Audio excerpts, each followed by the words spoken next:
NIA അടക്കമുള്ള സംഘടനകളുടെ നിരന്തരമായ റെയ്ഡ്, അതിൽ തന്നെ പോപ്പുലർ ഫ്രണ്ട് അടക്കമുള്ള സംഘടനകളുടെ നിരോധനം, ഇതുമൂലം അമർച്ച ചെയ്യപ്പെട്ടിരുന്ന തീവ്രവാദ സംഘടനകൾ, മതമൗലികവാദ സംഘടനകൾ ഒരു ഇടവേളയ്ക്ക് ശേഷം അവർക്ക് തലപൊക്കാനുള്ളൊരു വലിയ അവസരമായി ഈ പൗരത്വ ഭേദഗതി നിയമത്തിൻ്റെ വിജ്ഞാപനം ഇറങ്ങിയത് അവർ ആ രീതിയിലാണ് കണക്കെടുത്തിരിക്കുന്നത്.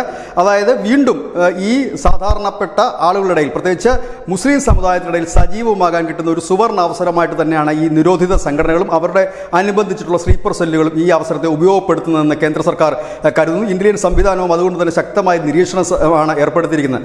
സോഷ്യൽ മീഡിയയിലടക്കം ഇതിൽ ഭയചകിതരാക്കുക, ആളുകളെ അതിൽ നിന്ന് മുതലെടുപ്പ് നടത്തുക, വീണ്ടും ശക്തി പ്രാപിക്കുക, ഇത് തന്നെയാണ് അവർ ലക്ഷ്യമിടുന്നത്. ഈ സ്ലീപ്പർ സെല്ലുകൾ വീണ്ടും സജീവമായി തുടങ്ങുന്നു എന്ന് തന്നെയാണ് ഇപ്പോൾ കേന്ദ്ര സർക്കാരും കരുതുന്നത്. ഇന്റലിജൻസ് റിപ്പോർട്ടും അത്തരത്തിൽ തന്നെയാണ് മുൻപോട്ട് നീങ്ങുന്നത്. അതായത് മാളത്തിനുള്ളിൽ കയറി ഇരുന്നിരുന്ന ഈ തീവ്രവാദ സംഘടനകളും തീവ്രവാദികളും മതമൗലികവാദ സംഘടനകളുമെല്ലാം പൗരത്വ ഭേദഗതിയുടെ വിജ്ഞാപനം ഇറങ്ങിയപ്പോൾ അതുവഴി വീണ്ടും ഈ സമുദായത്തിൽ ഇടയ്ക്ക് നുഴഞ്ഞു കയറി വീണ്ടും സജീവമാകാനുള്ള ഒരു തിരക്കിനിടയിലാണ്. ഏതായാലും ഇവരെ നിരോധിച്ചപ്പോഴും ഇവരെ വിധ്വംസക പ്രവർത്തകരെ അകറ്റി നിർത്തിയപ്പെട്ട ആ സമുദായത്തിനിടയിലേക്ക് വീണ്ടും ഇവർ കടന്നു കയറുന്നത് വലിയ ആശങ്കയോടുകൂടി തന്നെയാണ് ആ സമുദായവും കാണുന്നത്. ഏതായാലും ഇപ്പോൾ കേന്ദ്ര സർക്കാരിൻ്റെ ഇന്ത്യൻ സംവിധാനം ഇതിനൊരു മുന്നറിയിപ്പ് നൽകി കഴിയുകയും ചെയ്തിരിക്കുന്നു. News desk, news India Malayalam.